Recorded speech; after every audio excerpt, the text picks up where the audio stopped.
There's a pretty one, Ulysses.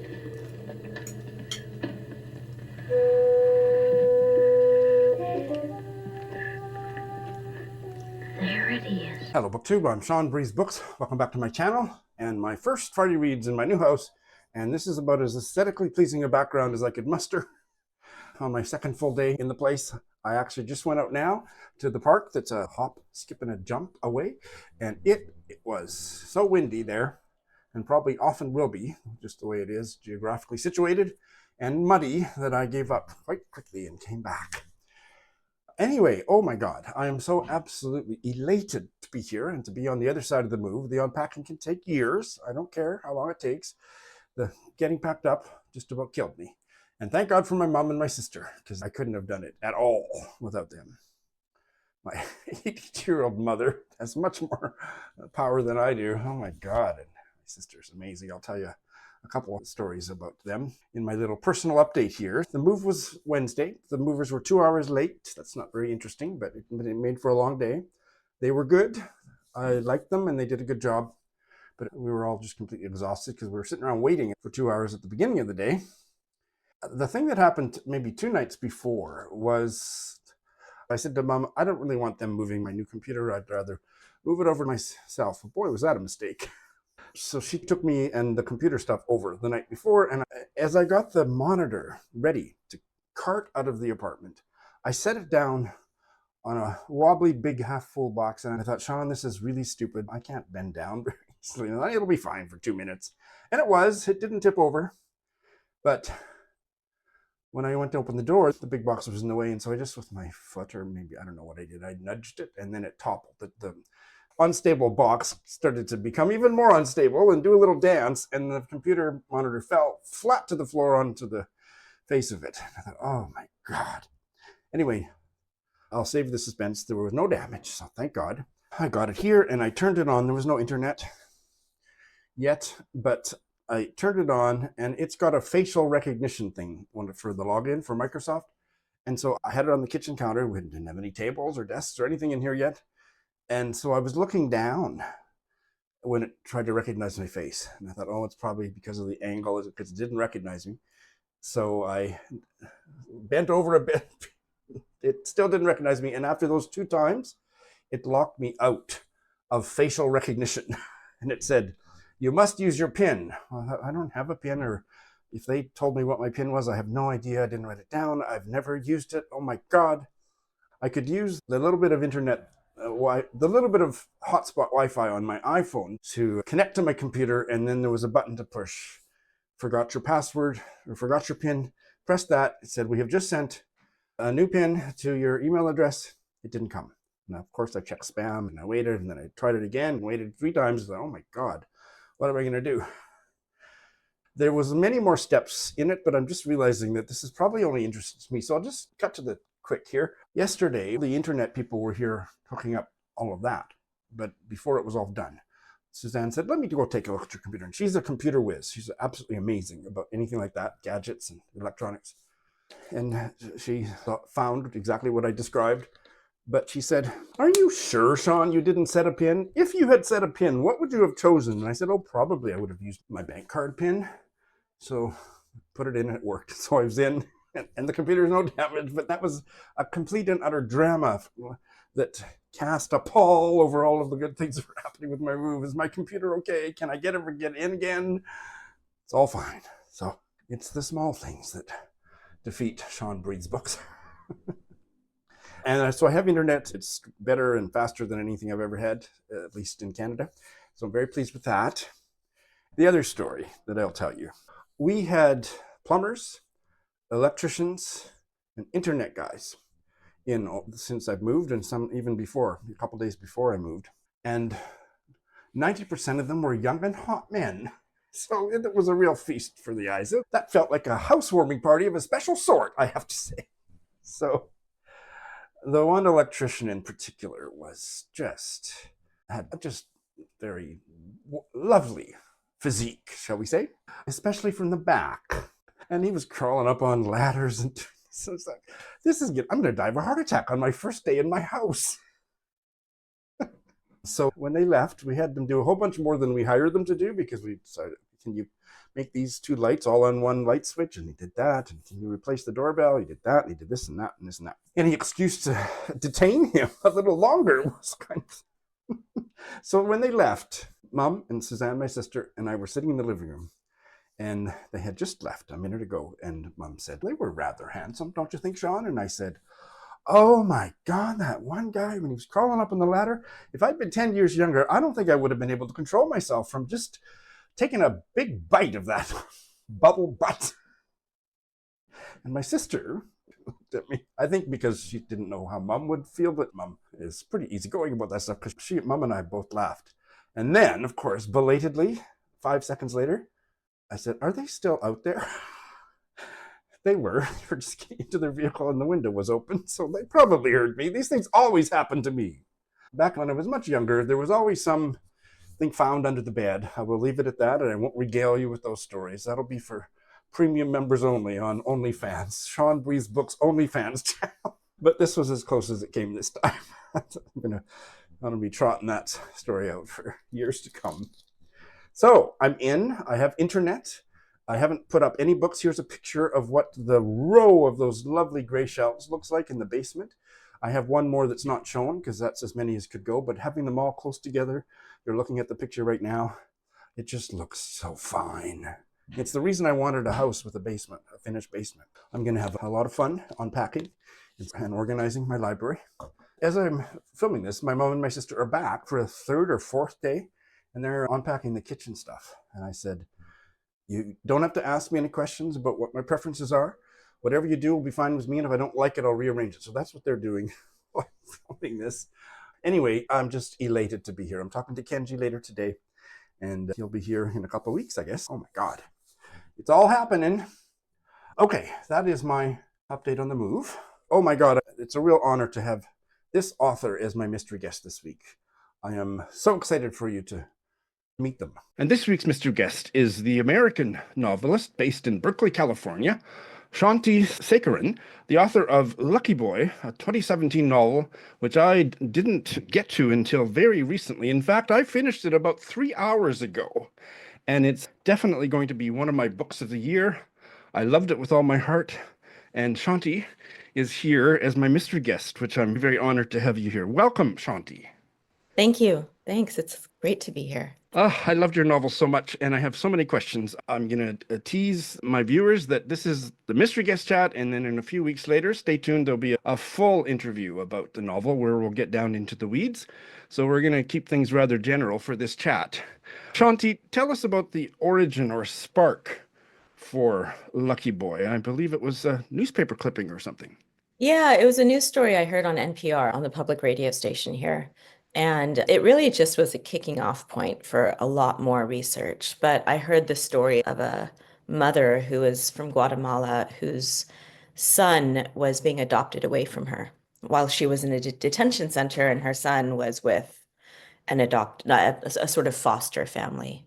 And the story really struck me because this isn't something that's supposed to happen. You're not supposed to have your child adopted away from you against your will.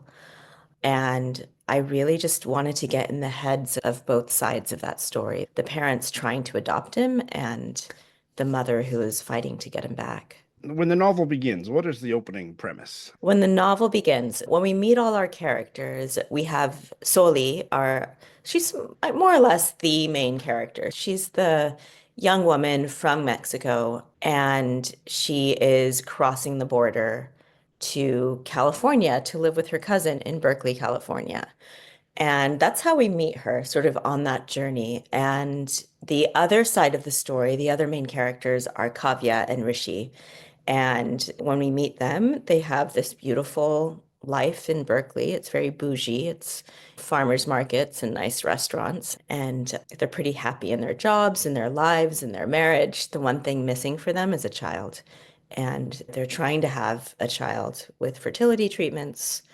And that's the ground situation. And so we are set on a course with kind of a braided narrative where we're following Soli on the one hand and Kavya and Rishi on the other. And even if we don't read the synopsis, which I rarely do, you get a sense of where things are going, but you weave it in such a way that there's still lots of twists and turns and you keep the reader guessing, and I thought that was masterfully done. Tell us a bit more about Soli. So Soli, she is about 18, 19 years old when we meet her. She's from a little town outside of Oaxaca in Mexico, like a little sort of rural town, the kind of place that it's not growing, it's shrinking. People are moving away. It doesn't feel like there's much of a life there for an energetic young woman like her. So she's ready to bust out. She's ready to get out, try life in America. And she lives with her mother and father, and that's who she leaves behind. And for me, it was really important to establish what her home was because I needed to know when she arrived in America, I needed to know what she had left behind, what that life was for her.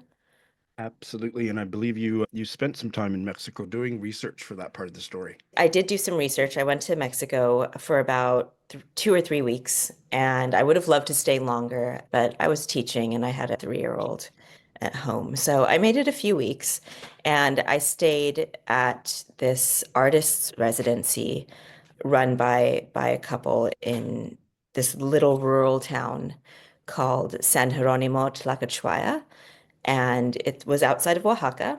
And I got to just absorb what life was like there. And I spent a lot of time just sitting at my desk writing, but also a good amount of time walking around the village. I went to a village festival. I got to see people at home in their lives, in their daily lives as people in Mexico rather than as immigrants in the United States. And it was a chance to physically absorb the home that Soli could have had and to give her a regional affiliation to really root her in a country. I don't think it's a spoiler to get into this, but I don't think we need to get into it. But when her parents see her off, it's with, now I've forgotten, was it a distant cousin or the son of somebody that they really knew and trusted? But it was a trusted man that she went with, and things quickly turned really dangerous and violent for her. And so by the time she gets to California, she has been through so much incredible trauma and violence, so that she arrives in a very different kind of emotional state than when she left and said goodbye to her parents. Yeah, I read that around 60% of women who are crossing the border experience some kind of sexual assault. And so that's a sort of statistic that once you hear it, it's hard to ignore. I didn't want to romanticize her journey across the border, although there is romance. She does have a little excitement and romance on this trip. It wasn't all harrowing and horrible. Definitely was not. And Yeah. Checo, we only spent a few chapters or a few short pages with him, but he was indelibly drawn, not just for Soli, but for the reader. How about Kavya and Rishi? Tell us more about them. Yeah, so Kavya and Rishi are an Indian American couple. They live in Berkeley. They're in their mid 30s. Kavya is a chef. She was a very accomplished chef, but then she needed to earn more money. She needed a more family-friendly schedule, so she became a chef in a sorority in Berkeley. So that's her deal. And Rishi, he works in tech, but he's on the sort of like green environmental side of tech. He works for a large Amazon-like company, and his job is to like think about energy efficiency and airflow in buildings at this huge company. And they're both pretty content with their life aside from this fact that they're struggling to conceive. And Kavya has lived a life where she hasn't exactly risen to the very sort of rigid expectations that her family and her community put on her. She became a chef. She was a barista for you. Then she became a chef and she did her own thing. So I think with her background and also with the Silicon Valley ethos, there's a lot of emphasis for them on accomplishment, on what are we going to be able to do? And let's maximize our potential here. We want to have a baby, and there has to be a way to have a baby. Like, we can't just fail. That wasn't an option for them. There is so much in this novel that is made visceral through the lives of these characters that speaks to the politics of immigration and race and privilege, set in maybe 2012, somewhere around there in the Obama years, and was published at the beginning of Trump 1. If somebody characterized this as a political novel, what would you say? Do you agree? I agree. I think everything is political, but I think it's more a policy novel, which makes it sound really boring. It's actually much more fun and exciting than that sounds. But Absolutely. I don't know if I'd call it political because it's not driven by which party was in Oh, office. Because Obama, as much as I love him, he did deport more people than ever. They called him the deporter in chief. There's a lot of deportation happening. This novel came out when Trump became president, and he was no better. He started the family separations at the border and all the abuses that came along with that. And then Biden was in office, and the family separations actually continued. So the politics of how are treated in this country, those have not changed from president to president or from ruling party to ruling party. Yeah. It's more of a social novel. It's more just a wider look at how America treats immigrants. and when you think back from the year 2025 to that story, how has your perspective on it changed, if at all? I would have hoped that it would be obsolete by now, but Yeah. it's not. It's still relevant. I think that when I'm looking back, what I think about is not the policy. It's not immigration policy. It's not border policy. What I think about is Soli and her story and who she is as a person and the things she went through in the book. And I think about Kavya and Rishi, and what still remains permanent for me is the question of privilege. And, that hasn't changed in decades. There are people in this country who were able to immigrate legally and have been able to establish the security that they needed to then move on and have generational wealth and be successful and secure. And then there are people who are equally necessary to this country, to its economy, to its running, who were not given that security, not given legal status, not given a decent pathway to legal status. And that's still playing out. Yeah.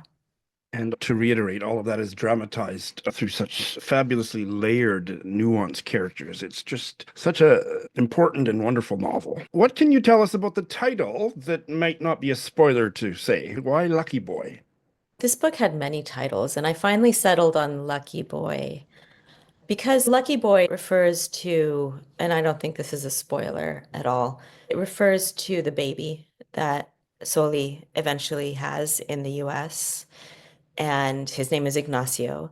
And Lucky Boy, it came directly from a line in the book, but I see it as a way of just talking about the circumstances that this child finds himself in, where, yes, he's very lucky. He's very lucky to have been born in the US within the context of a story where someone wants to be in the US. It's lucky to have been born here. He's also lucky that he had Soli. He has this loving mother, and he's lucky in a way to have Kavya and Rishi come into his life. And I won't say any more than that because I don't want to give too much away. Because depending on how the reader feels about what happens, how things end up, they could interpret that title ironically or, yeah, yeah. What are you working on now, Shanti? Right now, I'm working on another literary novel. This one is for adults. So after Lucky Boy, I took a break from my usual work and I started writing novels for children for like ages 8 to 12. And I wrote one called The Samosa Rebellion and one called Boomi's Boombox. Those take on kind of similar themes to Lucky Boy. So those are out in the world. Those are my last two books. Now I am writing for adults again. I missed that world and I missed the style that you get to write in when you're writing for adults. So I'm back to that. It's still in the first draft. It's pretty slow. It's taken a while. I will suppress my impatience and instead say I'm willing to wait. Great. Great. But I have to ask, give us a elevator pitch for the Samosa Rebellion. What an Oh, enigmatic yeah. title. I have the book here. I'll show you the cover. So that's the Samosa Rebellion, and it came out in 2021. So the Samosa Rebellion, it's about a little boy, a 12-year-old boy named Muki, and he lives in a fictional country called Mariposa. And what's happening in his life, his grandma comes to live with him and his family from India. And as that's happening, as she like becomes part of his life, we have a rising tide of anti-immigrant sentiment on the island. And we have a charismatic president who has decided that the society of this country is going to be divided into moths and butterflies. And butterflies are the people who have been there for more than two generations, whose families have been there for more than two generations. And moths are the more recent immigrants. And the plan is to take everyone who's more recent and deport them to not even the countries they came from, just countries that Mariposa has deals with, which isn't, I thought that was a crazy idea, but apparently that's happening. Apparently, it was prophetic. Oh dear. Yeah. That sounds amazing. Is there any other genre that you write in, for example, memoir, Um, essay, short stories? Now and then I'll write an essay, and now and then I'll write a short story. I do write for television also. Yeah, I've done that for the last 2.5, 3 years. I wrote for 3 seasons of a show called New Amsterdam, which is a medical drama. And yeah, so when I'm writing, it's either trying to get something off the ground for television or working on my novel. I believe you have some books that you've read recently or at some point in your life that you'd like to recommend. I'll recommend like what I've been reading and also just one or two of my favorites. So I've been reading most recently, I think I've been looking for some escapist stuff. So I've been going just really into like family stories, character stuff. And my most recent book that I read was Intermezzo by Sally Rooney. I really like her. I really like her. I haven't read Intermezzo. How was it? It was good. I really enjoyed it. It's very meditative. It focuses on two brothers and their relationships with two different women. And, or actually, yeah, I won't spoil anything. But so it's just about these two grown brothers and the relationships in their lives. And it's a slight change in voice for her in some ways. And it's very compelling. It really just draws you in. No car chases, nothing super over the top exciting, but it's a great character study. And I really loved it. And from what I understand, it's different from all her previous work in that the characters are older. They are somewhat older. The Somewhat. the older brother is what, 34? Oh, okay. Yeah. She So probably every, considers that to be older. I yeah. don't know. So yeah, they're in their mid 30s generally to early 20s. And I just sank into it and I was just pulled along. And that's, as a reader, that's what I need right now. I just recently taught a class at St. Mary's College of California, and it was a class on love stories and how to write them, why we read them, what makes them compelling. And one of the books that we read was by Bell Hooks, All About Love. And that's more of a series of essays. And I really loved that. That was a lot of fun. Not, I wouldn't say it was fun, but it was fun talking about it because she says she has very pronounced opinions and we don't always agree with them as a class. And it was great getting to dig into her thoughts on love and whether they held up over time, how we feel about them as people in 2025. So that was great. And I also had the class read One Day by David Nicholls. He's a British writer, and One Day was just recently adapted to television. Yes. And it was really one of my favorite shows. And the book held up. I saw the show first, and the book was remarkable as well. The two protagonists are two students at Edinburgh University, and we meet them upon their graduation, and then we re-meet them on the same day of every subsequent year. as their relationship grows and changes. It's been a delight talking to you, Shanthi, and I'm again reminding viewers that there'll be a full-length interview about Lucky Boy coming soon to my channel, so stay tuned for that. But for now, Shanthi, thank you so much for being so generous with your time. Thank you. It was really a pleasure. Thanks for having me. Yes, and I didn't have a paper copy of the book. I did it on ebook with the audiobook, and I really do recommend the audiobook. But it was difficult to find a hardcover in really good condition, but I splurged for it and I now have it. So there it is, Lucky Boy. It's one of the best novels I've read. Yeah, I just absolutely adored it. So stay tuned for the full deep dive chat coming in a while. All right. I did get, I think, 2 videos up this week. I got a book haul video up the other day, and then on its pub date, I put up my chat with Meredith Hambrock for her second novel, She's a Lamb. Wonderful chat. She's a wonderful guest. Any excuse to interview her. She just cracks me up, and she's so fun and smart and talented. I'm actually going tonight to the book launch here in Saskatoon with my mom and Sharon Batala, so that'll be fun. I'll tell you more about that next week. So that's what I did. Imagine getting 2 videos out a week that I'm moving. My priorities are insane, and that will never change. Oh, and I have bookmarks for sale. I don't have any to show you. I'll put the thing on the screen. They're lovely bookmarks. The people that have received them are delighted with them, and I hope you might consider letting me delight you in the same way. So check out the link in the show notes for all the details. So what have I done? I have finished one, and I'll tell you later what I've started because I'm not that organized today. But this was one that I read to Mum, the 1954 British novel, A Wreath for the Enemy by Pamela Frankau. And Mum loved it, and I really liked it.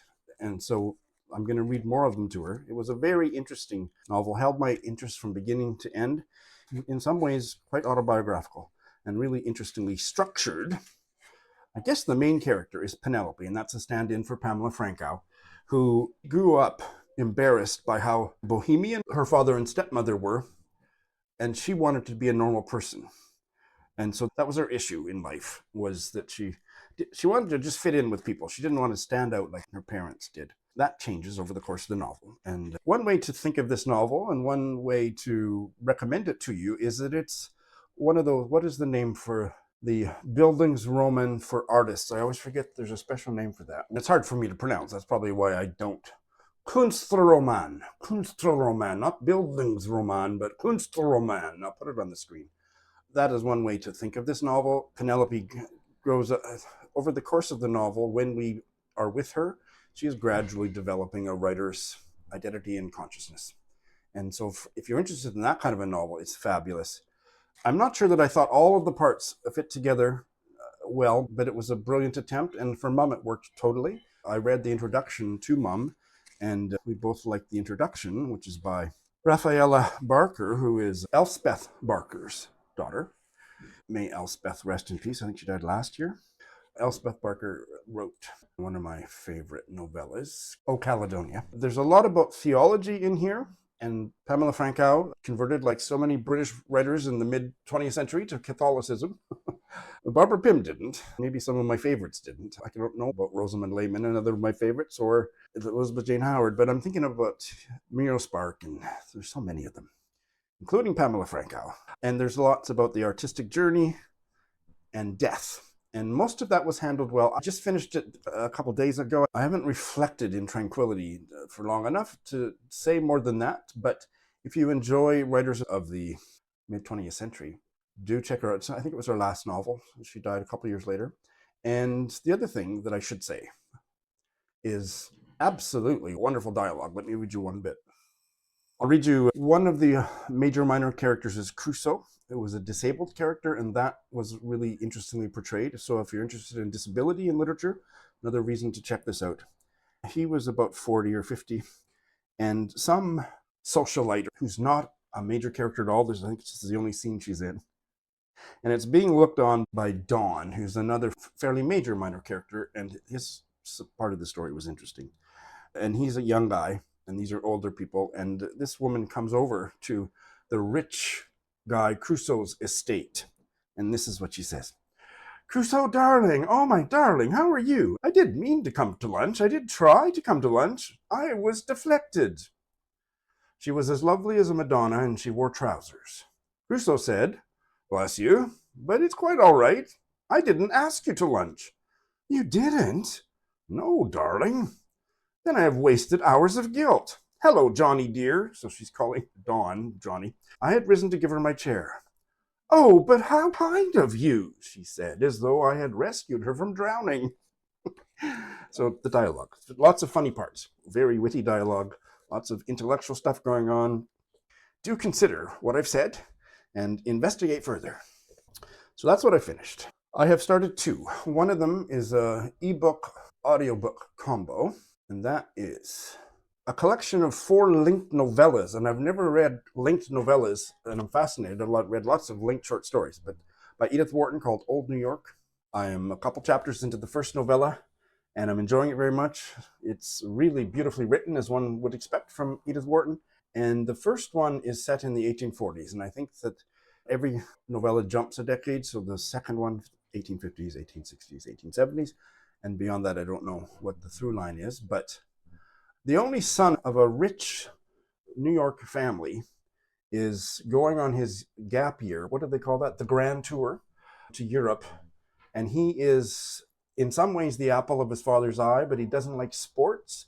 And his father's a big sportsman, but he's very intellectual and into the arts, which his father approves of, and he doesn't share that sensibility, but he respects that sensibility and sends him off to Europe. Meanwhile, the kid, I think his name is Louis, he's having a secret affair with a distant cousin and keeping it a big secret from his parents because they're very traditional and blah, blah, blah. That's all I know, but it's lovely. I'm really deeply enjoying it already. And because I finished that Pamela Frankau novel that I read to Mum, I started this one, which I thought she would enjoy. And boy, I'm already hooked. I've read the first 2 chapters. This is thanks to Bob the Booker. One Last Song by Nathan Evans. And it is, I don't know if it's a love story, and I don't even know if it's 2 gay men, but there's definitely one very campy old queen who wears women's clothes as often as she wears male clothes, and her name is John, but she goes by Joan, and I'm going to call her she, because that's what she calls herself. And Joan has been living in some kind of a cheap rent. It's not a hotel, but you know those, what are they called in London, where you can just room and board her, and she set a fire. They said you have to go, whoever it was, social services, or said you have to go into a home to get more care. And so she has gone, and this is her first day. She's gone, all dressed up, and the social worker, the guy that's driving her and her few possessions over to the old folks home, or whatever it is, watches her apply lipstick, and he's just freaked out. She's a scream. Very funny. And then the other character is Jim. And I don't know anything about Jim's sexuality yet, but I think that Jim is the guy in blue, and there is Joan, looking like a Quentin Crisp type figure. That's probably a good comparison, actually. He's resident in the same home, and he watches the staff bring Joan in, and he's horrified. He's not comfortable with the way that she presents, and I'm imagining there's going to be a lot more about his character as well. Wonderfully written. I think it's going to be a deeper novel than I was expecting. It's not just going to be entertaining, and that is my sweet spot. Mum is enjoying it too, and holy smokes, I might be finished this. It's not very long. I'll be finished it, maybe not by next week, but the week after for sure. It's only 150 pages. I'm deeply impressed by it so far. And lastly, I will be starting one. I'm doing a buddy read with Joe Smith and Heidi of My Reading Life, Praiseworthy by Alexis Wright, the Wanyee Nation Indigenous writer who lives, however uncomfortably, in Australia. And our first check-in is Monday, which I had lost track of. It's not that I lost track. I always kept April 14th in my head, that that's when our first check-in was, but I hadn't realized that April 14th was this coming Monday until, I think, in the middle of the night last night. So anyway, we're doing 50-page.